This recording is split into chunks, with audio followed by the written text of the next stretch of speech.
Falar de inclusão financeira no Brasil é um desafio. Em um país com mais de 203 milhões de habitantes, segundo os dados mais recentes do IBGE, o número de pessoas desbancarizadas com acesso à internet é de apenas 5%. O número parece baixo, mas representa mais de 10 milhões de pessoas, é muita gente. É verdade que o cenário financeiro brasileiro mudou muito nos últimos anos. Muitas iniciativas para mudar o panorama estão sendo tomadas e os bancos digitais talvez sejam um dos grandes contribuintes para essa mudança. A inclusão financeira é um assunto sério, é importante para o cidadão e para o país, contribui para o desenvolvimento econômico e social e abre oportunidades.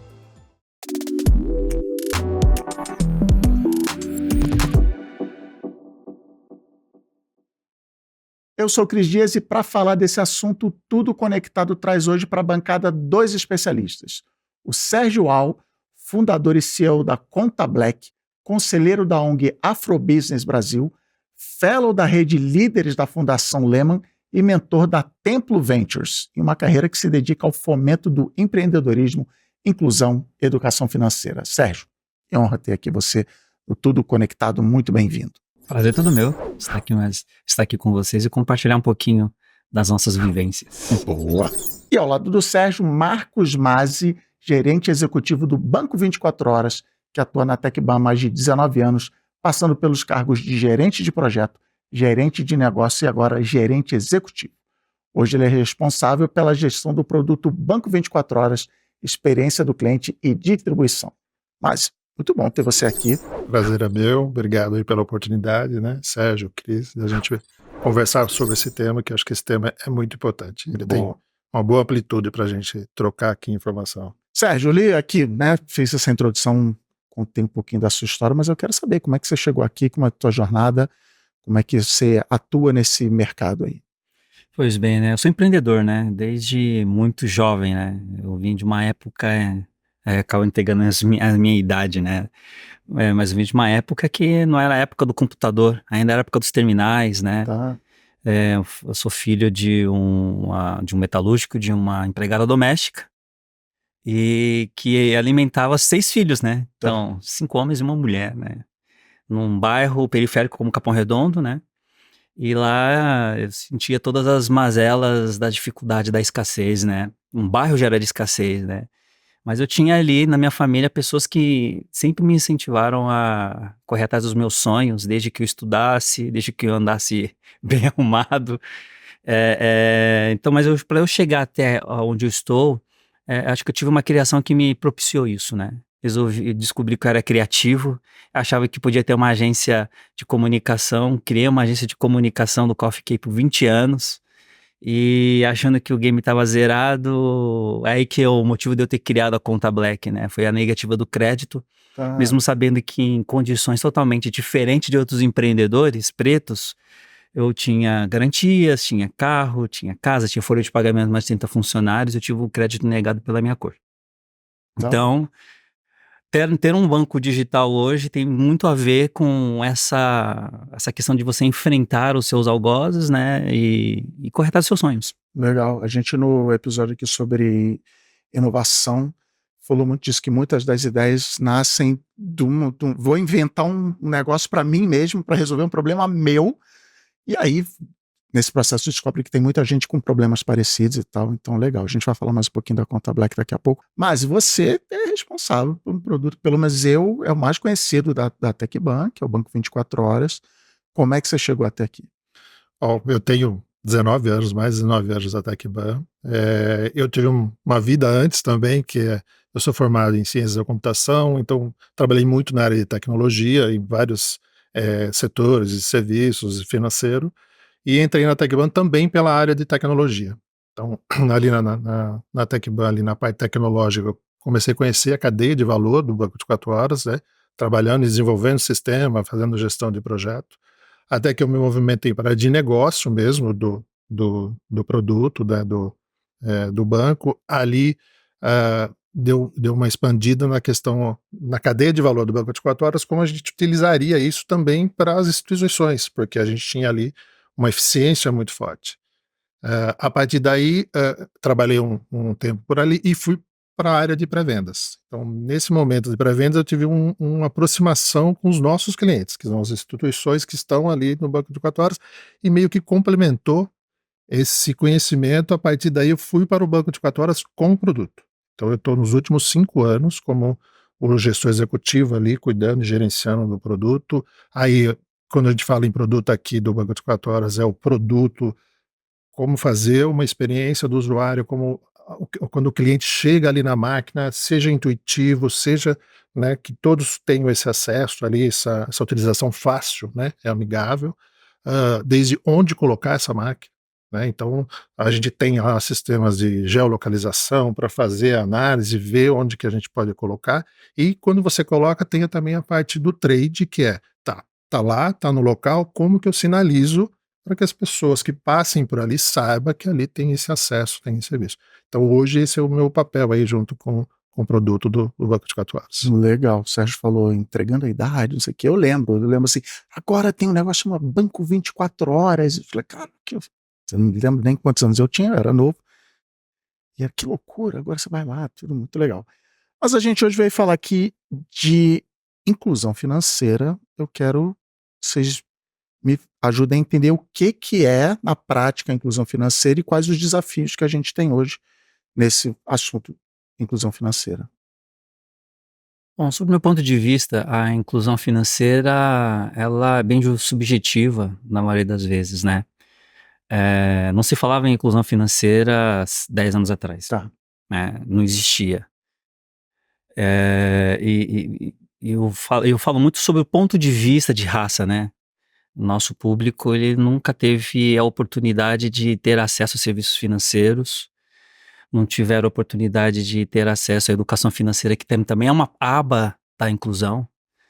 E imagine, né, na minha época, ter uma conta no banco era luxo, era uma questão de luxo, né? Um dia eu sonho ter uma conta no banco.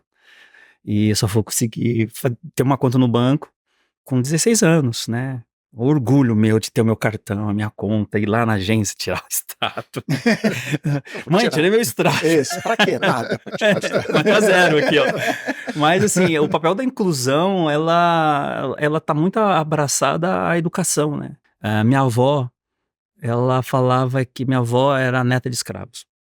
E ela começou a trabalhar em casa de família com 8 anos de idade. Minha avó não teve os estudos. Minha avó não podia abrir uma conta bancária. Muito menos votar. Mas o que ela fazia? Ela guardava dinheiro literalmente embaixo do colchão. Uhum. Então, ela não tinha essa relação com a instituição financeira, com o dinheiro, da uma forma muito mais objetiva. Ela não tinha acesso a um cara engravatado do outro lado da mesa que mostrasse para ela.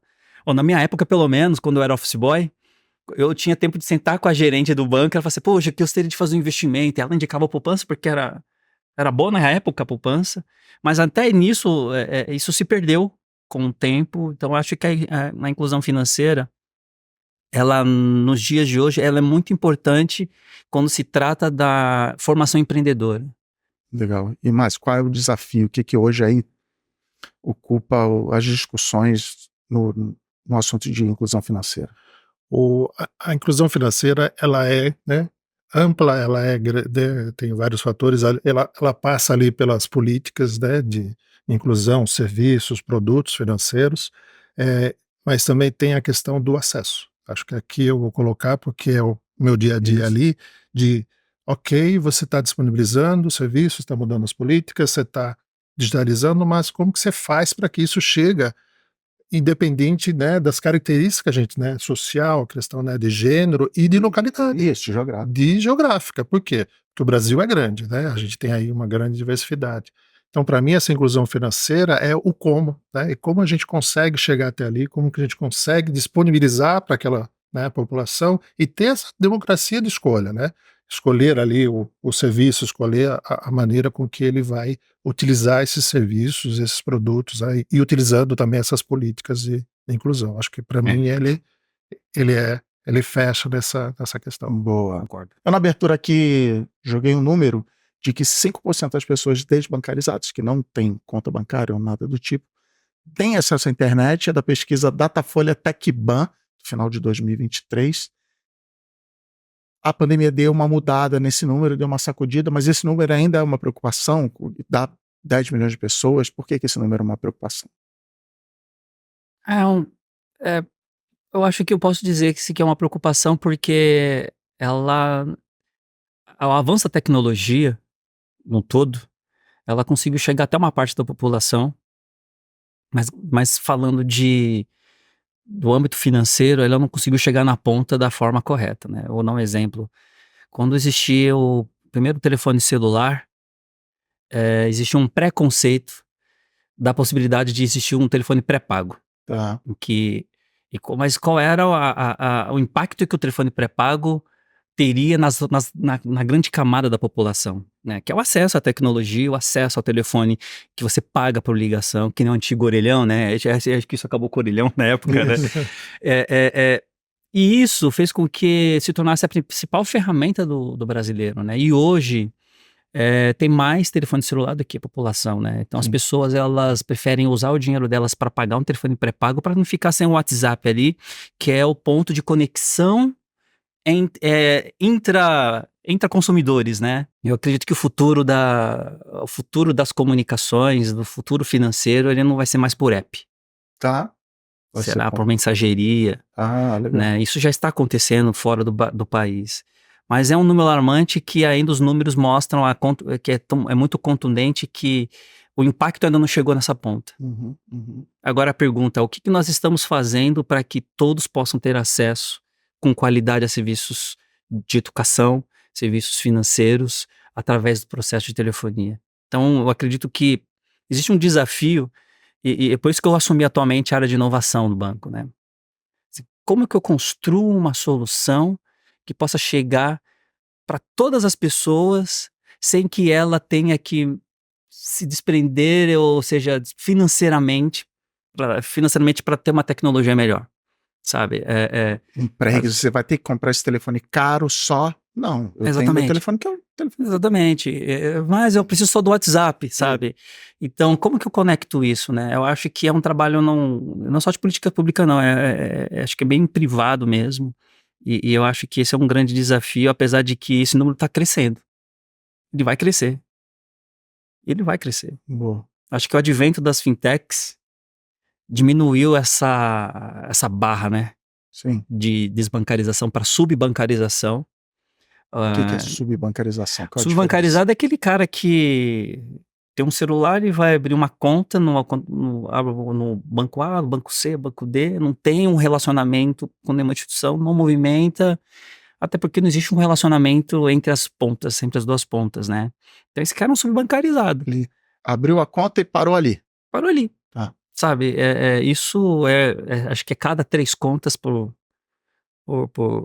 pessoa, 2,8 cartões por pessoa. Então, eu ainda acho que existe muitos desafios, acho que pelo efeito também da pandemia, pelo efeito dos últimos acontecimentos, isso tem mudado o mindset das pessoas em relação ao uso da tecnologia.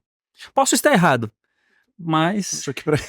Eu até queria complementar essa finalização sobre a pandemia. O que a gente viu durante a pandemia foi uma bancarização muito rápida. Por quê?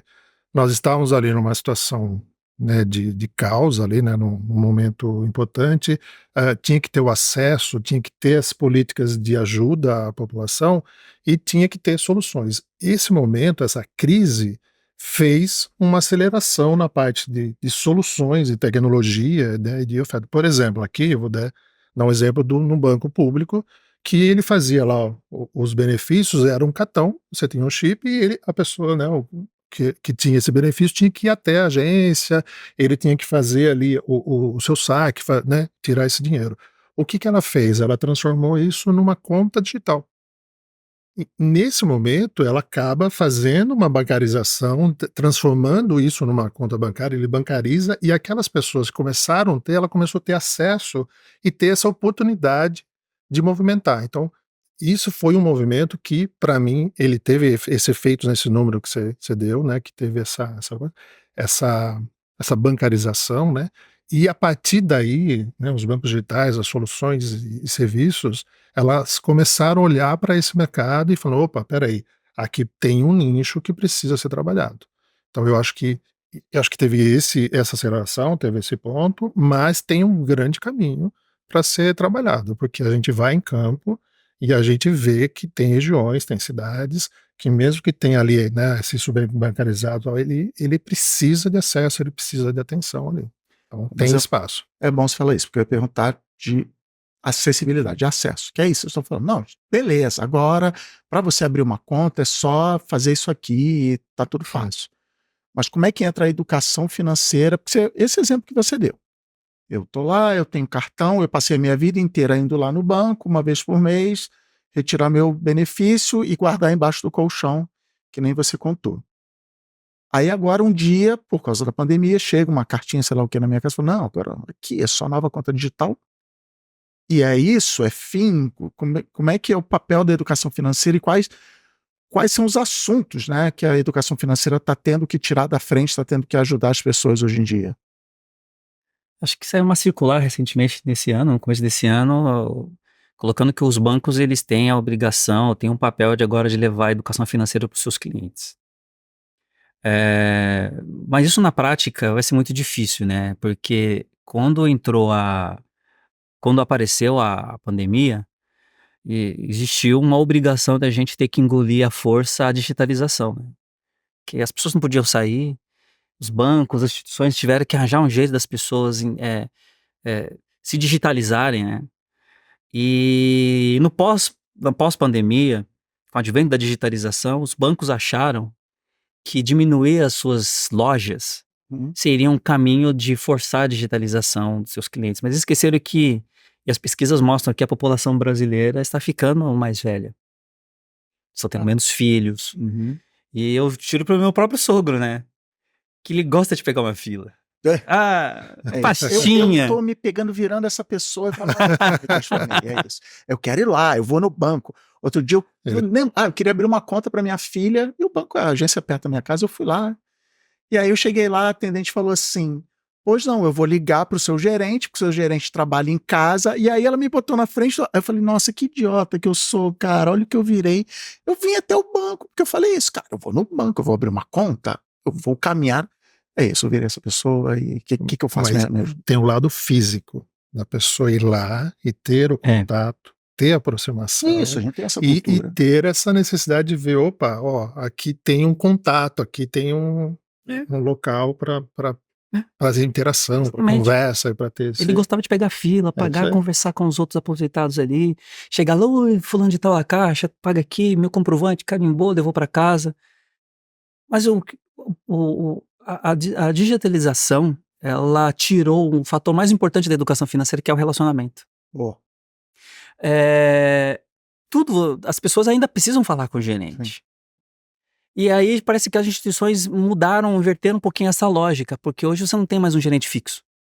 Sim. Eu lembro quando uma das minhas empresas, na época, quando vê esse negócio de plataforma, nossa, o gerente ia lá na empresa, tomava um café, você ia lá no banco, você tinha um relacionamento. Quando mudava de gerente, você tinha que fazer um pitch pro gerente, não o gerente tinha que saber de você.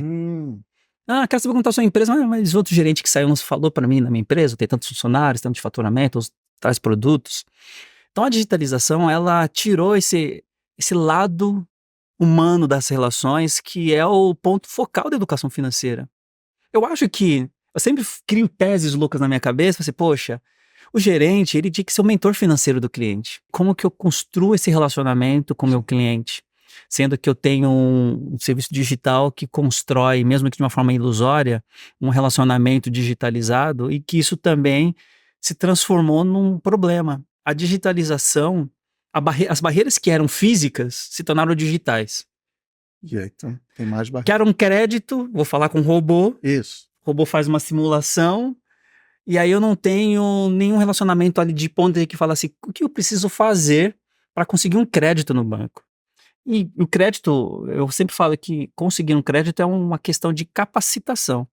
Existe um desenho, um mapa de como que você consegue atingir o crédito.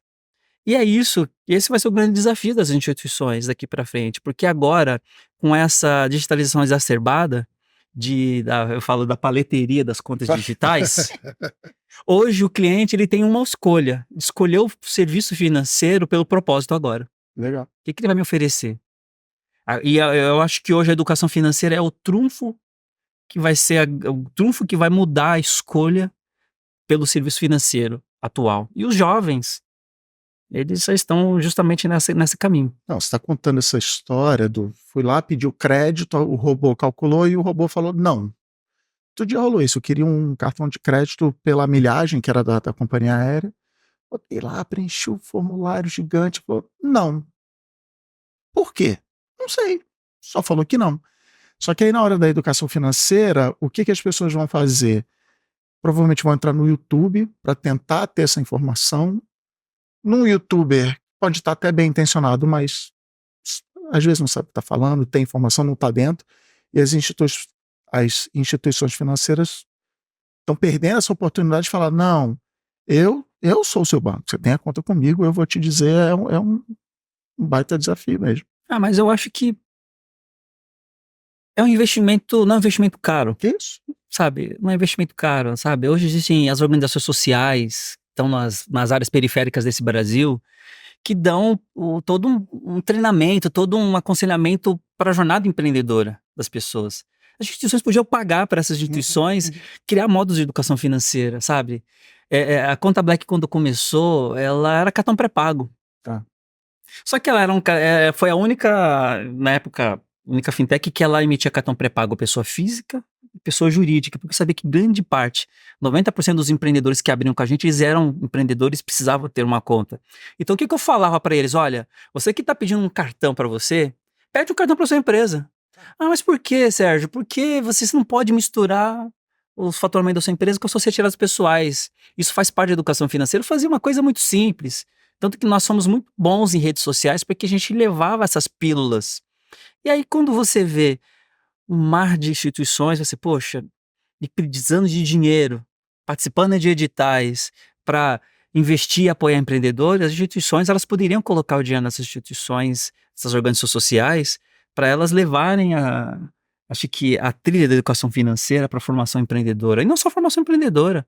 A educação financeira ela tem várias facetas na jornada do ser humano, seja na economia doméstica, seja para aquele jovem empreendedor que, eu gostaria muito de montar um pequeno negócio, mas como que eu começo? A educação financeira está aí.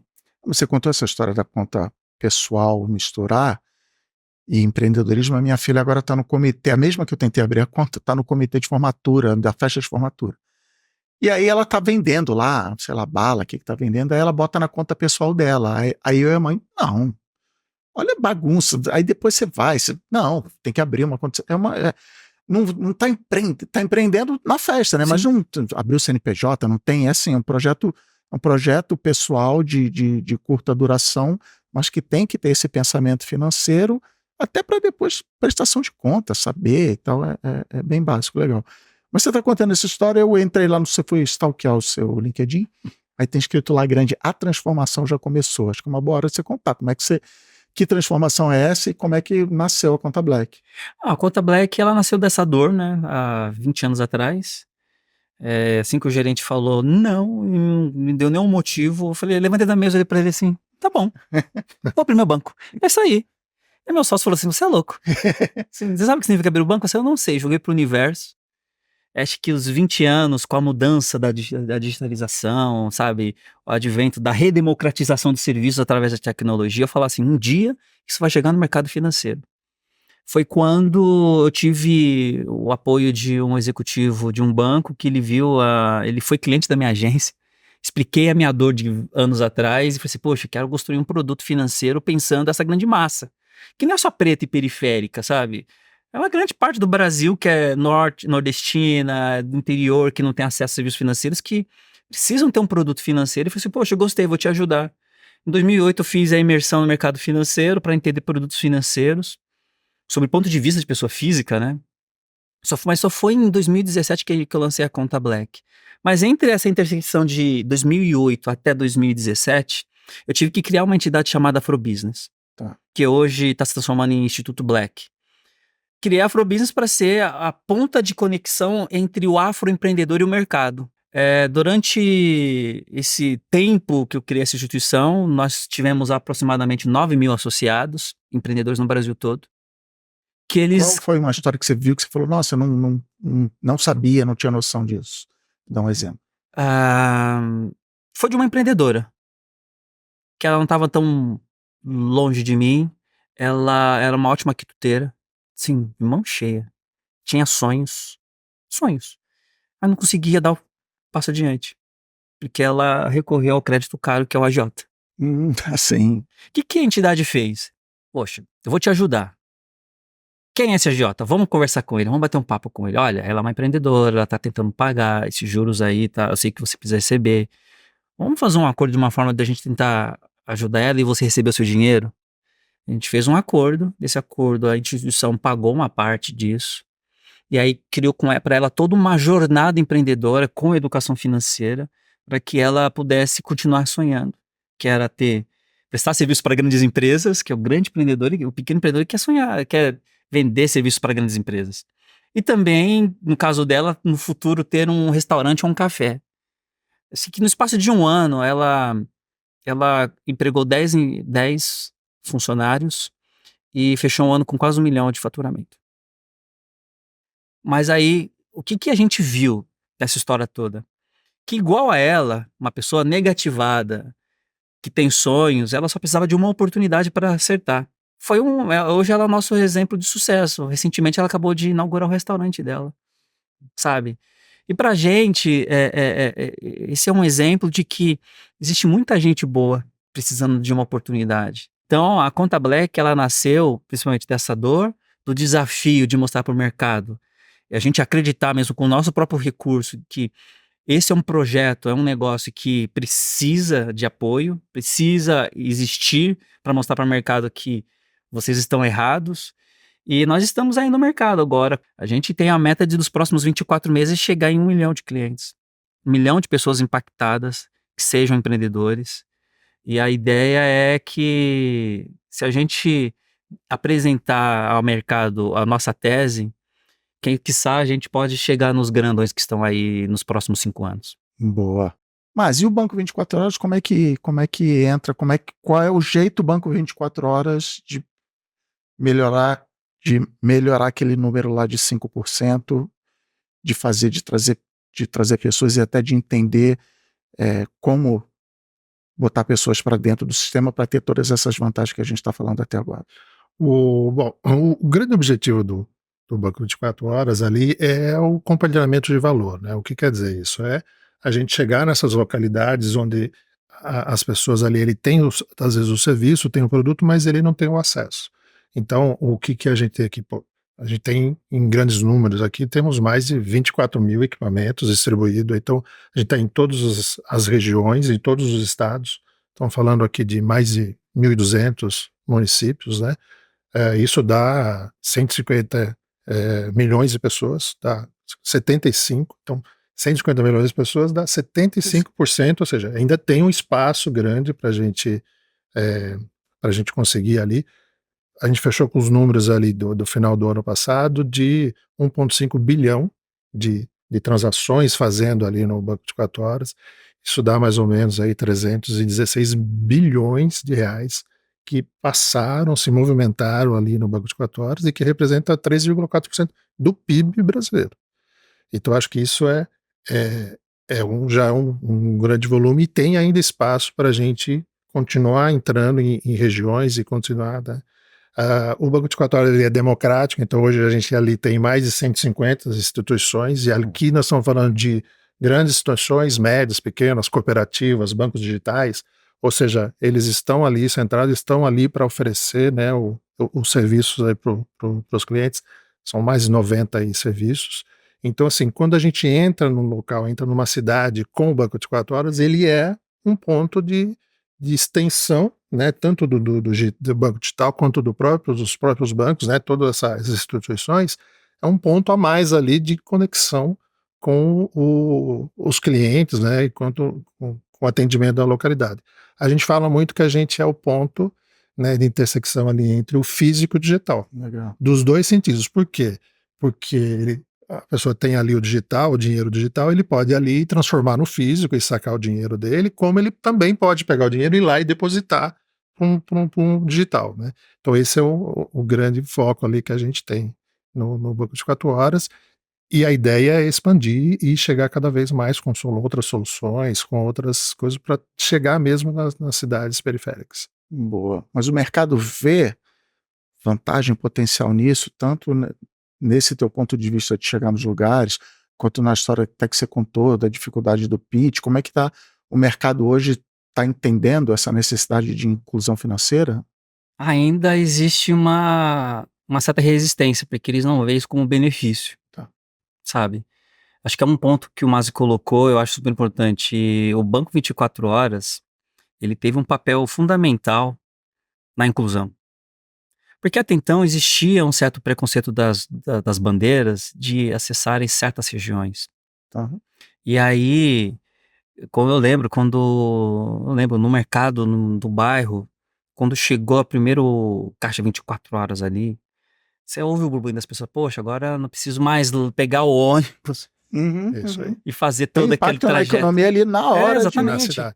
E ainda hoje existe um impacto, sabe, da falta de mais pontos para isso. Eu vou dar um exemplo, eu não vou lembrar o nome do bairro, mas uma parceria que eu estou fazendo com uma instituição, eu fui para falar sobre educação financeira.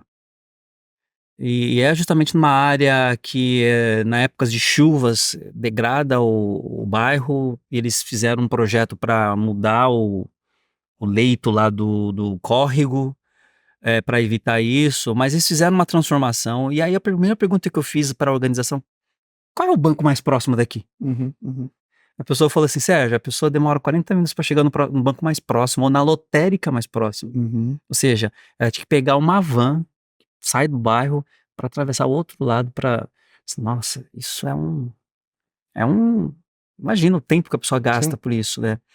E eu lembro que quando foi o burburinho de ter o Banco 24 Horas ali, ele automaticamente mudou a vida de algumas pessoas, porque ainda grande parte da população saca. Uhum, uhum. Digitalize seu cliente, ele tem que usar aproximação, ele faz Pix. Ainda existe grande parte da população que precisa do dinheiro físico, somente nas áreas periféricas, né, do Brasil, que são grandes, né? Inclusive o TecBan, né, quer dizer, o Banco 24 Horas, eles colocaram ali no Paraisópolis, Sim. ali dentro do... Sim. Precisa ver a transformação que fez na vida das pessoas. Aí elas descem ali, vai lá pro pavilhão sacar. O Gilson ficou super feliz e mostrou pro mercado um pouquinho da quebra desse preconceito de que, não, aqui dinheiro é dinheiro, gente. Isso aí a gente vê muito em cidades hoje que nós não temos atendimento bancário. Então lá eles... E por que eu falando isso? As nossas experiências, porque para a gente, como que a gente consegue adequar a solução e chegar com o Banco de 4 Horas em outros formatos até esse local? A gente vai ao local. Que outros formatos são esses? Nós temos um leque aqui de soluções. Então, por exemplo, você tem o banco caixa eletrônico Isso, tradicional, que é Quando aquele... fecha os olhos, é isso que eu É vejo. isso, aquele vermelho lá, Isso bonitinho. aí. Aí E eu tem, vou lá para sacar e tirar extrato. isso, aí tem ou umas, pagar boleto. tem umas nuances ali que você... de serviços que eles variam. Por exemplo, você tem o normal, aí depois você tem uma mudança de tecnologia da máquina, que é a recicladora, a gente chama de recicladora, que é onde você pode fazer o depósito do dinheiro. Ah, tá bom. O que acontece com isso? Você já começa a reduzir o custo do sistema financeiro. Então, o que você quer depositar, você deposita, e esse dinheiro também é utilizado no momento do saque. Então, esse dinheiro ele só circula aqui naquela região e se reduz muito o custo, principalmente para estabelecimentos que recebem muito em dinheiro. Ele pode ali, de vez ele ter os custos de levar até o banco, ele coloca naquela máquina e aquele dinheiro ele fica circulando e todo mundo ali ganha. A gente veio com um outro segmento também, que é o do troco. Por quê? É uma necessidade do comércio que não tem o troco. Então, junto com o Banco Central, a gente criou um segmento que são as máquinas que a gente chama de troco, onde ela só disponibiliza ali de cédulas de 2, 5 e 10. Então, isso ajuda o comércio local e quem utiliza o dinheiro e precisa dessas coisas. Então, tem essa segmentação. Quem nunca foi na loja para trocar com uma nota bala grande, comprar uma balinha só para gerar trocar? Então hoje a gente está expandindo esse segmento e é um trabalho junto com o Banco Central, porque o Banco Central também precisa desse canal de distribuição. Aí nós temos também o que a gente chama de soluções móveis, né? Então é um caminhão que tem dois equipamentos e a gente passa pelo Nordeste, tem roteiros que a gente faz e vai nessas cidades que não tem atendimento bancário ou que necessitam desse atendimento. Se acontece algum problema ali, alguma catástrofe, alguma coisa, a gente pode deslocar rapidamente ele para atender a população que de repente ficou ali com uma inundação, alguma coisa que ficou sem o atendimento. E nesse modelo nós temos o caminhão e o container, né? Então temos esses dois modelos. E nós temos agora um que a gente chama de saque no comércio, né? O que é, né? Qual é a pegada desse saque no comércio que a gente está chamando de Atmo? É conseguir chegar nessas cidades distantes, que têm dificuldade de infraestrutura, né? A solução que nós temos ali, que no Atmo, que a gente chama de Atmo, tem uma conectividade muito boa, ele consegue aí transmutar de operador, então você pode ir para esses locais e ali você põe num comércio, no caixa do comércio. É como se fosse um POS. São as transações do banco de 4 horas, todos esse 150 instituições aí poder sacar, a pessoa vai no mercado, ela faz a sua compra e também saca ali. Tá. E o comerciante dá o dinheiro que está no caixa dele. E o que acontece? Acho que isso, principalmente na parte da economia da cidade, que é o que você comentou aqui, Sérgio, que é assim, tem cidades que não têm o atendimento bancário. Aí tem o dia de ir ao banco. Então eles fazem ali, faz um grupo de pessoas e vizinhos, alocam uma van, vão para outra cidade, para quê? Para fazer o serviço bancário e sacar o dinheiro. O que acontece com isso? Ele enfraquece o comércio local. Porque quando ele vai para outra cidade, ele faz ali o saque, ele acaba comprando. Uhum. Então, quando a gente chega com a solução, né, com uma solução do banco de 4 horas, a gente tem 2 viés aqui. O primeiro, o dinheiro não sai daquela cidade, então gera os impostos, e gera ali todo um fortalecimento do comércio, né, e da economia da cidade. E onde a gente coloca ali o banco de 4 horas, aumenta ali o faturamento, a venda daquele estabelecimento em 20%. E por quê? Porque as pessoas vão ali, eles fazem o saque e 82% fazem uma compra naquele local. Então essa solução então, ela acaba ampliando, fortalecendo o sistema financeiro, né? Reduzindo ali e melhorando o sistema financeiro e potencializando a economia. É legal, porque a gente está falando muito. A gente começou o papo falando de benefícios pessoais, né? Eu vou estar incluído no sistema, mas tem esse lado, na outra ponto, macroeconômico, né? Como é que a gente impacta a economia do bairro, da cidade, do estado, do país, né? Qual o impacto que a gente tem hoje, que a gente já sabe, consegue medir, de que essas pessoas, tendo inclusão financeira, impactam a economia nisso, do bairro, da cidade, do país? Tem uma questão que é interessante quando a gente, né, de novo, entrando ali no dia a dia das pessoas, essa parte financeira. Tem pessoas que são natas, né, elas conseguem negociar, né, então elas têm esse lado empreendedor, ou eles têm lado até da economia familiar, né? Então o que a gente vê muito são pessoas que fazem ali tem o seu dinheiro ali e vão lá, fazem um saco com dinheiro. Ele usa o dinheiro. Por que ele usa o dinheiro? Primeiro, pelo controle financeiro. Ele sabe que esse é o limite que ele tem. E ele não consegue extrapolar e não se endividar, então ele tem esse poder na mão de controle. O segundo é a potencialização do dinheiro que ele recebe. Então, e aí eu acho que tem que expandir essa questão da educação financeira, que é como ele consegue potencializar. Então, tem casos, né, que a gente conhece, que vai lá no dia a dia, que a pessoa saca o dinheiro para fazer o pagamento de uma compra. Uhum. Só que ali, na hora de comprar, ele faz o quê? Ele negocia. Ele pede um desconto. Falou, vou pagar aqui à vista em dinheiro. E ele recebe um desconto. O que ele está fazendo ali, né, na educação financeira? Ele está potencializando o ganho dele e aumentando o leque dele de poder econômico. Então, e aí nessa linha, eu acho que a educação financeira ela tem que fazer parte do dia a dia das pessoas, do brasileiro, inclusive, eu acho que na educação. Ela tem que entrar ali com uma matéria educacional na base, para que as pessoas tenham essa relação com o dinheiro e saber lidar com ele, né? E não só sofridamente ali conseguir ganhar esse dinheiro, mas também saber como lidar com ele e potencializar ele. É verdade, é verdade. É porque eu fiquei pensando, né? Porque a questão da educação financeira, ela tem muito a ver com o seu entorno, Uhum. né? Eu tive uma visão sobre educação financeira porque eu tive um pai que trabalhava, uma mãe que trabalhava e que ensinou para mim o valor do dinheiro. Eu, como terceiro de 6 irmãos, não podia ter aquele tênis, aquela bicicleta, aquele brinquedo, porque eu tinha a consciência de que meu pai tinha que trabalhar muito para dar para mim, porque se der para mim tem que dar para todo mundo. A gente tinha o desafio de que, se vocês passarem de ano, vocês vão ganhar, assim, brinquedos e uma série de outras coisas. Então a gente tinha essa questão da recompensa, né? Então tem muito a ver com o seu entorno, né? Você criar um programa de educação financeira para empreendedores tem custo, que não é só você criar, você tem que trazer também outros especialistas periféricos para falar na linguagem, você tem que criar material didático, não é só material online, você tem que estar presencial, se as pessoas querem ter uma pessoa perto ensinando, mostrando. Nós até o ano passado, nós divulgamos, nós somos signatários do Pacto Global da ONU, nós anunciamos no ano passado a criação de um veículo para microcrédito, pensado para MEI, que não existe um produto de microcréditos para MEI. A gente fez um teste com 10 empreendedores e receberam de 10 a 20 mil reais. Claro, a gente entendeu que a inadimplência deles geralmente era de 5, 10 dias, porque eles recebem todo final de mês, então isso não é um ponto negativo.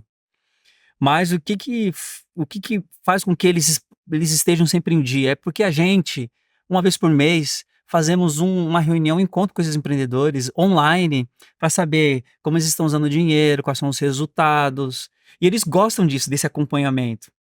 Inclusive, de Nem que seja alguns. pela troca de informação entre Exato, eles, né? exato. Um deles, eu acho que 3, uma fazia venda de tapioca online. Ela montou uma cozinha para vender tapioca e já expandiu para uma outra linha dentro da mesma estrutura. Nós fomos conhecer a estrutura dela, precisa ver a felicidade dela, só o que o dinheiro proporcionou. A outra, nós fomos para o lançamento do restaurante, fomos num sábado comer uma bela de uma feijoada É. de primeira, e a gente ficou feliz, ela ficou feliz por ver a gente. Mas imagina se a instituição não fizesse esse trabalho, né? Se ela tivesse ali os seus líderes, que tivesse esse relacionamento, porque acho que a fase inicial da educação financeira é como você vai ajudar o seu cliente a assumir os compromissos, construir um relacionamento com o banco que na mente dele muda o mindset dele e fala assim, não, vou pagar tudo certinho, porque esse crédito é o que eu tenho, e se eu pagar certinho, eu vou aumentar o meu limite.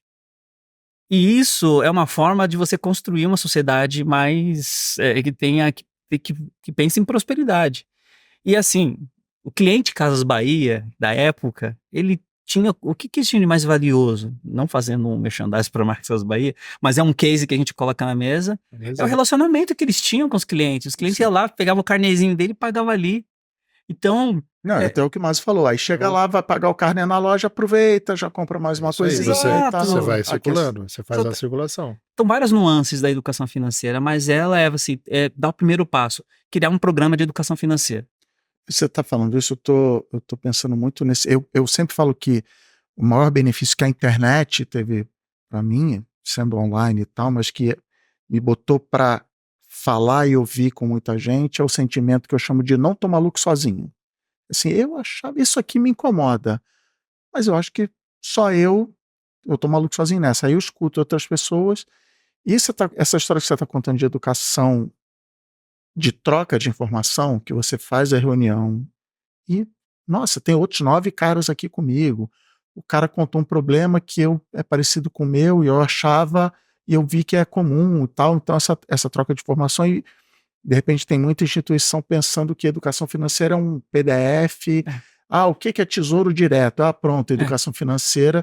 E esse ambiente, acadêmico, que, né, não precisa ser sociologia nem nada, de troca de informação, de como é que você resolveu? Você tem tapioca, eu vendo bicicleta, mas tapioca é parecido com bicicleta, com esse e tal, então legal, eu não tinha esse ponto de vista de que a educação financeira também acontece na horizontal, entre as pessoas que estão sendo educadas de troca de informação. Que elas se conectam.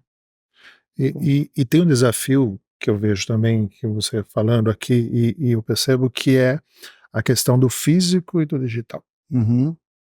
Esse limite. Então, assim, geralmente existe um movimento pendular.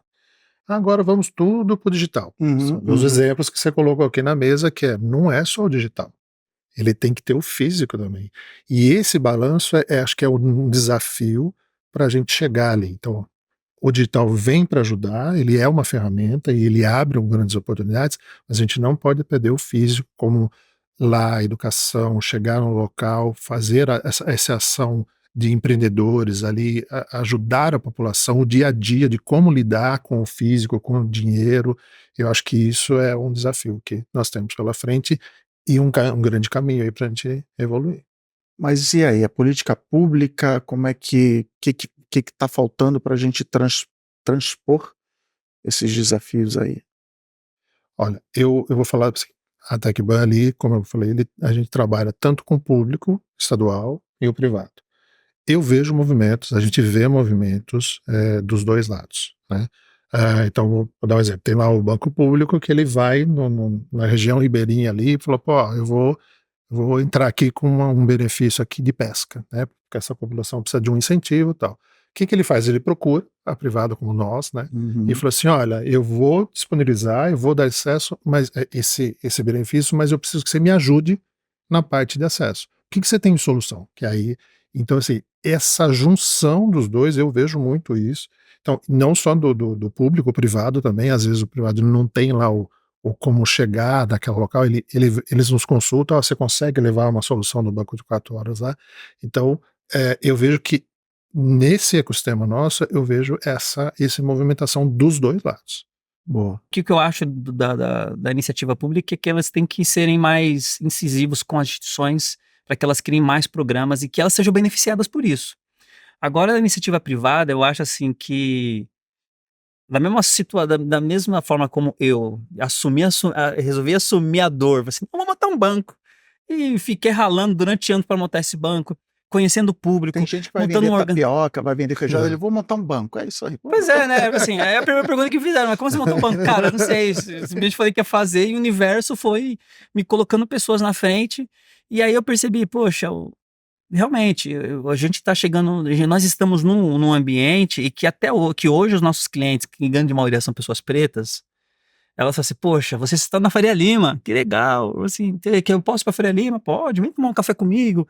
A gente quebra esse estereótipo do que a Faria Lima é um lugar só de pessoas brancas, de tal idade. Não, pelo contrário. E isso é educação financeira também, é mostrar que as pessoas também elas podem ocupar espaços que até então elas sempre achavam que não era para elas, e que muitas pessoas falam que não é para elas, né? E você, agora a gente tá aqui, agora você pode vir para cá. E acho que essa iniciativa ela só foi possível porque a gente tomou frente. A digitalização e democratização dos serviços que vieram através das fintechs foram de pessoas que estiveram cansadas do mesmo que o mercado ofereceu. Assim, não, vou lançar uma solução que vai atender uma grande camada da população, que até então o mercado falava assim que era, vou falar aqui, um executivo de um banco falou sobre assim, você tem a chance de ser um maior banco digital, blá, blá, blá. E eu falei assim, não interessa, é muito caro pra gente. Olha aí. Então, quer dizer, se as iniciativas públicas falam assim, não, interessa sim, você tem a obrigação de atingir de tantos clientes, X áreas do Brasil, X programas de educação financeira, e se você atingir essa meta, eu te dou isso, sabe? Então, eu acho que tem muito desafio pela frente, porque a digitalização, ela mascarou um modelo financeiro de ser, e quando você olha no inteirinho, as pessoas ainda continuam mal assistidas, mal relacionadas, não conseguem se relacionar com serviços financeiros. E esse é um grande desafio, mas precisa que as duas organizações, os dois polos, eles precisam estar devidamente conectados. Precisam trabalhar juntos. Exato. Sempre, sempre. Acho que isso é um Muito caminho. bom. A gente tem a tradição aqui no fim de todo episódio do Tudo Conectado do exercício de futurologia. Eu quero saber como é que vocês veem esse tema de inclusão digital e todas essas iniciativas que a gente foi falando aqui daqui 10 anos. O que a gente pode esperar para daqui 10 anos? Eu acho que nos próximos 10 anos, eu acredito que Conta Black tem um próprio fundo. um fundo para investir em mais de 1.000 negócios por mais de 20 anos e que ajude e que redesenhe esse modelo de crédito. Eu acho que, e para a gente fazer isso, a gente tem que ter o nosso fundo. A gente precisa conseguir as nossas regulamentações, as nossas licenças, ter parceiros que queiram ver justamente com esse mesmo desafio. Vamos redesenhar a história da experiência no mercado financeiro. E a gente quer que nos 10 anos a gente tenha mais de 20, mais de 30 milhões, mais de 50 milhões de clientes que falam assim, a Conta Black me ajudou. Eu acho que é isso que eu imagino. Agora, se os outros quiserem vir no barco, vai ter um preço alto para isso. E você? Eu, assim, para olhar para os 10 para frente, eu dou uma olhada aqui no retrovisor, que os últimos anos foram de muita evolução, muita tecnologia, muita mudança, né? Então, a gente vê aqui que veio essa parte digital, e essa parte digital, que foi uma evolução, também criou um problema. E agora a gente tem que correr atrás desse problema. Então, quando eu olho para frente, eu vejo essa evolução que não vai parar, ela vai continuar, né? Ela vai continuar trazendo essa atualização tecnológica, essa acessibilidade, vai ter essa necessidade dessa educação financeira. E eu gostaria muito de ver, daqui a 10 anos, esse papel da educação financeira para todas as instituições, inclusive na educação, né? Uma matéria ali educacional para todos. Eu acho que isso ajuda a base e ela vai sustentando. E acessibilidade. Então, eu quero, com o meu produto e com o Saque no Comércio, chegar nesses locais, expandir, aumentar essa capilaridade para que, né, meu amigo Sérgio tenha ali o serviço e o produto e eu esteja lá atendendo o cliente na ponta. Ele falou um negócio legal agora, hein? Eu tenho um sonho de montar um espaço físico da Conta Black. Tá. Eu gostaria muito de começar pela Bahia, né?